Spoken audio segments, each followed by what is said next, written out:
중국의 강력한 반발에도 미국 정부가 대만에 대규모 첨단 무기 판매를 밀어붙이고 있다. 미국 국무부는 18억 달러에 달할 수 있는 무기의 대만 수출을 승인하고 이를 의회에 통보했다고 로이터 및 블룸버그 통신이 21일 보도했다.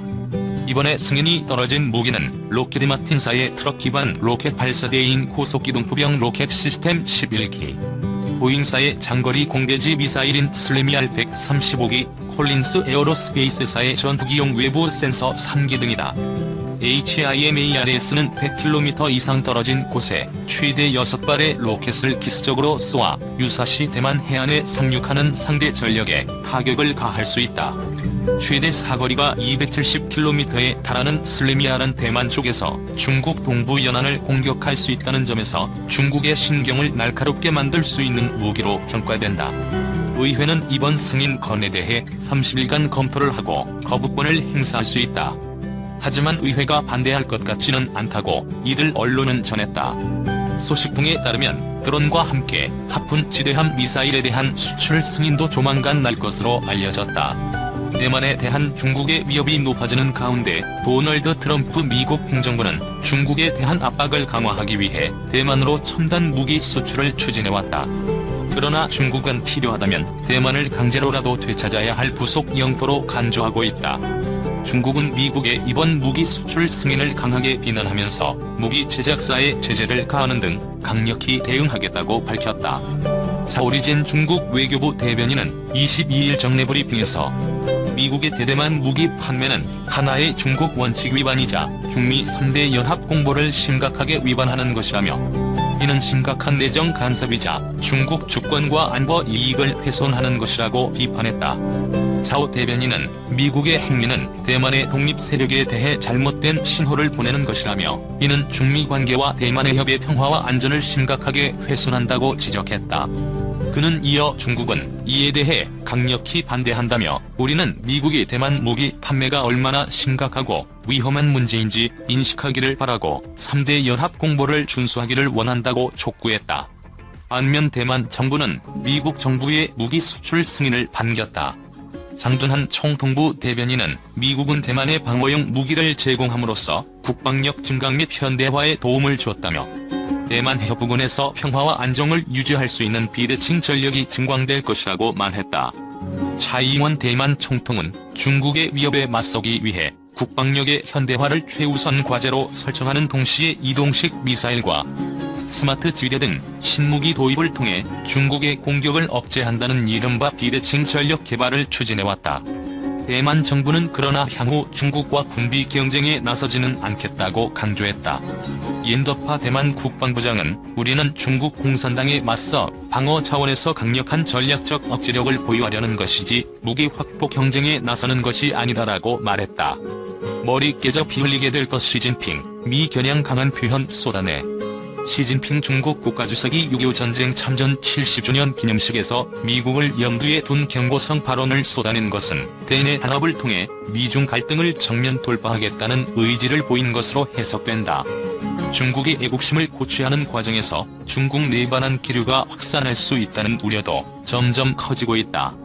시 주석은 23일 베이징 인민대회당에서 열린 항미원조 참전 70주년 기념식에 참석해 40여 분간 연설했다. 중국 최고 지도자가 6.25 전쟁 기념행사에서 직접 연설을 한 것은 2000년 창점인 주석 이후 20년 만에 처음이다. 이날 행사는 중국 중앙TV, 신화통신 등을 통해 전국에 생중계됐다. 이 자리에서 시 주석은 이 전쟁을 거친 후 아무리 강한 나라, 아무리 강한 군대라 하더라도 세계의 흐름에 역행해 약자를 괴롭히고 침략을 확대해 간다면 반드시 머리가 깨져 피를 흘리게 될 것이라는 사실이 확인됐다고 했다. 미국을 직접 언급하지는 않았지만 아무리 강한 나라, 군대 등을 언급하며 초강대국 미국을 사실상 겨냥한 것. 시 주석은 또 현재 세계가 직면한 어려움과 도전은 모든 나라가 힘을 합쳐 대처해야 한다고 전제한 뒤 일방주의, 보호주의, 극단적 이기주의나 협박, 공수해, 극한의 압력 행사 같은 방법은 통하지 않을 뿐더러 반드시 죽음의 길로 이어질 것이라고 했다. 도널드 트럼프 미 대통령의 미국 우선주의도 직접 비판한 셈이다. 특히 머리가 깨져 피를 흘리게 될 것. 죽음의 길로 이어질 것이라는 등의 강한 표현은 극단적 애국주의를 추구하는 환추시보 등 일부 중국 언론에서 비슷하게 사용하긴 했지만 시 주석이 직접 사용한 것은 매우 이례적인 일이다. 시 주석은 중국 인민지원군의 6.25 전쟁 참전 의의를 설명하는데도 절반 가까운 시간을 할애했다. 특히 6.25 전쟁이 미국의 제국주의 침략 전쟁이라는 점을 강조했다. 그는 당시 중국과 미국의 국력은 큰 차이가 났지만 중국군이 북한군과 힘을 합쳐 미군 불패의 신화를 깼다면서 이를 통해 지난 수백 년 동안 동양의 해안에 대포 몇 발만 쏘면 한 나라를 점령할 수 있다는 서방 침략주의자들의 생각을 무너뜨렸다고 주장했다. 또 미국은 중국의 경고를 무시하고 38선을 넘어 전쟁의 불길을 중국 접경까지 끌고 왔다면서 중국은 침략자를 때려눕혀 전 세계를 경천동지하게 했고 신중국의 대국 지위를 세계에 보여줬다고 했다. 위대한 항미원조 전쟁의 승리로 제국주의 침략을 막아냈고 신중국의 안전을 지켰으며 한반도 정세를 넘어 아시아와 세계의 평화를 지켜냈다고 의미도 부여했다. 마지막으로 시 주석은 오늘날 중국은 두 개의 100년 목표 달성의 중요한 역사적 교차점에 서 있다면서 항미원조 전쟁의 고난을 뚫고 거둔 위대한 승리를 기억해 앞으로 나아가야 한다고 역설했다. 이처럼 시 주석까지 나서서 강한 톤으로 항미원조 정신을 앞세우는 것은 1차적으로 미국에 맞서 대내 결집을 강화하기 위한 것으로 해석된다. 독립운동가 백범 김구 선생님은 다음과 같이 말했습니다. 나는 우리나라가 세계에서 가장 아름다운 나라가 되기를 원한다. 오직 한없이 가지고 싶은 것은 높은 문화의 힘이다. 김구 선생님의 바람이 이루어지고 있는 걸까요? 지금 우리 대한민국은 문화의 힘을 실감하고 있습니다. 한국의 K컬처는 전 세계를 뒤흔들고 있는 상황인데요. K-팝뿐만 아니라 영화, 드라마, 웹툰, 그리고 음식 등 다양한 분야의 K 콘텐츠들이 전 세계를 휩쓸고 있습니다. 게다가 사회적 거리두기가 중요해진 요즘 언택트 시대를 맞아 우리의 K 콘텐츠들은 더욱 힘을 내고 있죠. 여기서 멈추지 않고 우리는 한국의 최첨단 기술과 콘텐츠를 결합해 전 세계의 K컬처의 새로운 패러다임을 제시하고 있습니다.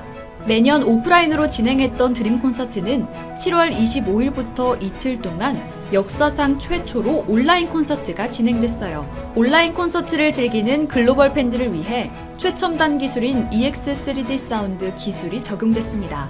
이는 서라운드 음향 효과를 통해 오프라인 공연에서 느낄 수 있는 현장감을 선사했죠. 또 초고화질 영상 4K UHD 고화질 방송 서비스, 다중 회의 시스템을 통한 실시간 멀티캐스트 라이브 중계 등이 어우러져 조화로운 드림 콘서트를 만들어냈습니다. 한국이 단순히 문화 콘텐츠로만 주력을 내는 것이 아닌 과학과 기술적인 분야까지 접목해 전 세계를 선도하고 있음을 알 수 있습니다. 이제 한국은 그 누가 뭐라 할 수 없는 문화 선진국의 반열에 오른 거죠. 한국은 뛰어난 첨단 기술로 세계 최초의 문화 공연을 이끌어 새로운 패러다임의 문화 콘텐츠를 선도하고 있는데요. 이제 한국이 문화 콘텐츠 외에도 어떤 분야에서 전 세계를 이끌어가고 있을까요? 영상 시작 전 좋아요와 구독하기 부탁드립니다. 전 세계가 인정하는 가치 투자자 워렌 버핏이 인정한 바로 그 책 오른쪽 버튼을 눌러보세요. 한국의 과학계는 전 세계를 깜짝 놀라게 하고 있는데요. 심지어 기성과학자들이 아닌 한국의 과학 영재들이 국제대회에서 한국 과학계의 위상을 높였습니다.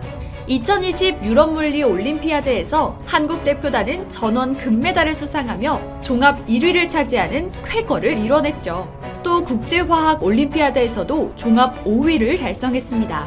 사실 한국은 과거서부터 수많은 국제대회에서 다른 나라들을 깜짝 놀라게 했었습니다.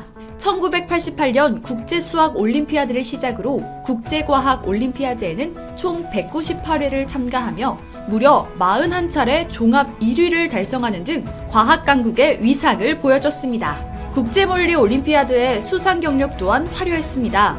2016년과 2017년 2년 연속 종합 1위 달성, 2019년은 물리, 생물, 그리고 화학 총 3개 종목에서 종합 1위를 할 정도로 한국의 미래과학을 책임지는 영재들의 실력이 뛰어났다는 점을 알 수 있죠. 이렇게 젊은 세대부터 기성세대까지 한국의 과학기술 역량은 전 세계를 선도하고 있습니다. 한국이 이렇게 뛰어난 과학 영재들이 있을 수 있는 이유 중 하나는 바로 세계 6, 7위 정도의 높은 수준을 유지하고 있는 과학기술 혁신 역량 때문입니다.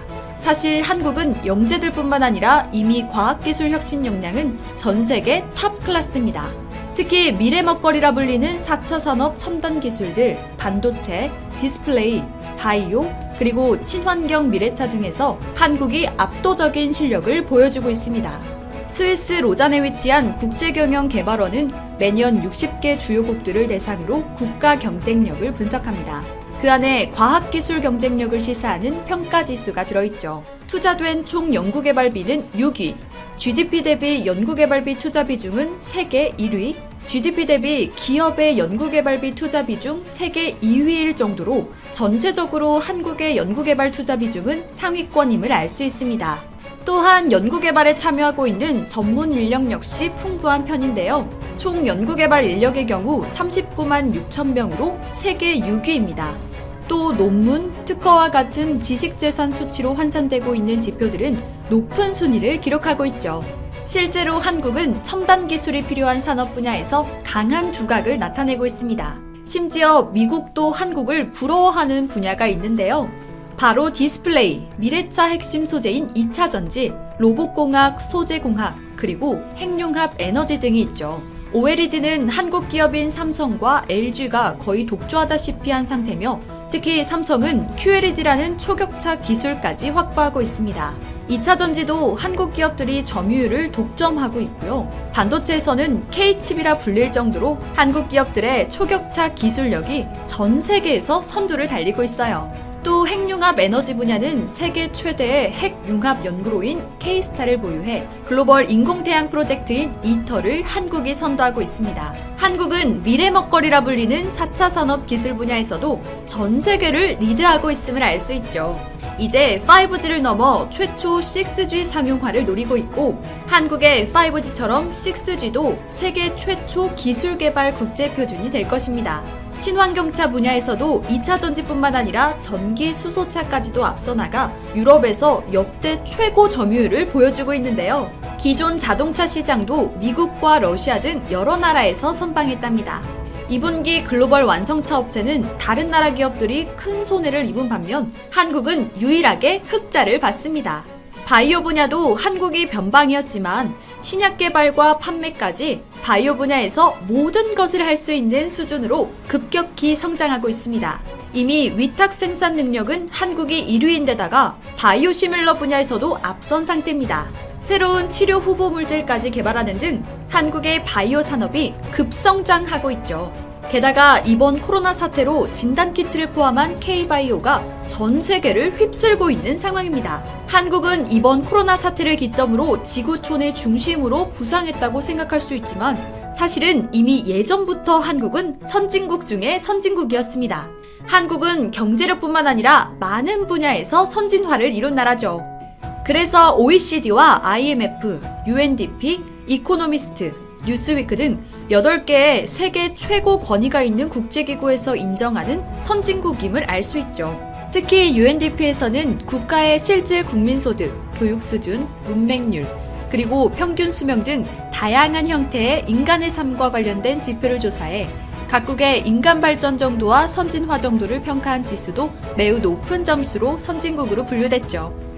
이뿐만 아니라 한국은 세계에서 7개국만 포함된 3050 클럽에 가입됐고 OECD 국가 중 선별되는 국가만 들어갈 수 있는 개발원조위원회에 가입해 원조를 받던 나라에서 베푸는 나라로 국격이 올라갔음을 알 수 있습니다. 또한 IMF에서 선정한 10대 선진국에도 이름을 올릴 정도로 강력한 국가가 됐습니다. 이제 한국은 코로나 사태를 통해 전 세계 외신에서조차 극찬할 정도로 전 세계의 중심 국가로 우뚝 서 있습니다. 캐나다의 한 방송을 비롯한 외신에선 코로나19에 대한 한국의 대응 방식을 보고 이제 한국은 최초의 세계 국가